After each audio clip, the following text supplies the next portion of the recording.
Standard 6E says to examine the origins and events of the Civil War. The Civil War was fought between 1861 and 1865 when 11 states succeeded to form the Confederate States of America, which is the South. Shots fired at Fort Sumter in April 1861. Northern states were referred to as the Union. The war was fought primarily to restore unity to the nation and to secure the new Western territories from slave owners. For the Southern Confederate States, this was a war to assert their autonomous rights in the Declaration of Independence from what they considered to be Northern aggression. A major conflict was the interconnected issues of slavery, territorial and sectional political control. The new republic remained divided on the question of slavery, and by the mid-19th century, the culture and economy of the northern and southern states appeared very different to people above and below what was named the Mason-Dixon line. The Mason-Dixon line was a division between Pennsylvania and Maryland, marking the border between free and slave states. As the United States opened up to the west of the continent from the 1830s, debates exploded over whether the new territories would be admitted to the nation as free or slave states.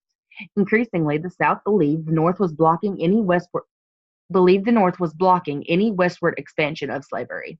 Violent encounters such as that at Harper's Ferry, and crucially the shots fired on Fort Sumter, led to a war entangling other questions, particularly that of states' rights, in a bitter dispute between the relatively industrialized North and the plantation-based society of the South.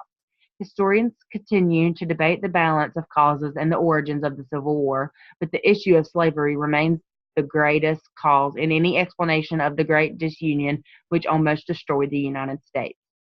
The abolition of slavery itself was never a direct Union war aim until 1863 when Lincoln issued the Emancipation Proclamation, declaring freedom for over 3 million slaves in the South. After 4 years of bloody conflict, the Union eventually forced the surrender of the Confederacy on April 9, 1865. While the Civil War did give the country, as Lincoln said, a new birth of freedom, it cast a long shadow on the history of the South, and its legacy shaped much of the subsequent development of the American nation. The main events of the war were the Fort Sumter attack on April 12 at 4:30 a.m. The Confederates, under General Pierre Beauregard, opened fire with 50 cannons upon Fort Sumter in Charleston, South Carolina. The Civil War began here. First Bull Run. President Lincoln realizes the war will be long. It's damned bad, he comments. Shiloh. Confederate surprise attack on General Ulysses S. Grant. Unprepared troops at Shiloh on the Tennessee River results in a bitter struggle with 13,000 Union killed and wounded and 10,000 Confederates. Second Battle of Bull Run. Antietam. September 17, 1862, the bloodiest day in U.S. military history as General Robert E. Lee and the Confederate armies are stopped at Antietam in Maryland by McClellan and numerically superior Union forces. By nightfall, 26,000 men are dead, wounded, or missing. Lee then withdraws to Virginia. Gettysburg. The tide of war turns against the South as the Confederates are defeated at the Battle of Gettysburg in Pennsylvania. Lee surrenders. April 9, 1865. General Robert E. Lee surrenders his Confederate army to General Ulysses S. Grant at the village of Appomattox Courthouse in Virginia.